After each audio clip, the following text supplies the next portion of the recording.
శివాభ్యాం నమః.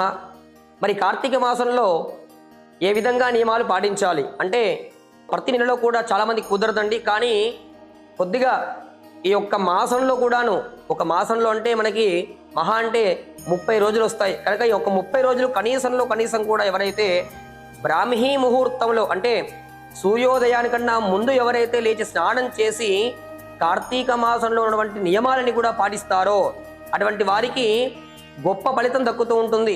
మనకు శరీరం కూడా పాజిటివ్ వైబ్రేషన్స్ అన్నీ కూడా మనకి వస్తూ ఉంటాయి. కనుక ఎందుకంటే కార్తీక మాసం అంతా కూడా మీరు పాటించి చూడండి. కార్తీక మాసం పూర్తయిన తర్వాత మీలో మీకే చాలా మార్పులు వస్తూ ఉంటాయి. కనుక ఎవరైతే కార్తీక మాసంలో సూర్యోదయానికన్నా ముందు స్నానమాచరించి శివుడికి నమస్కారం చేసుకొని సోమవారం రోజు ఉపవాసం ఉండి సాయంత్రం పూట స్వామివారి అర్చన కైంకర్యంలో పాల్గొంటారో అటువంటి వారికి గొప్ప ఫలితం దక్కుతూ ఉంటుంది.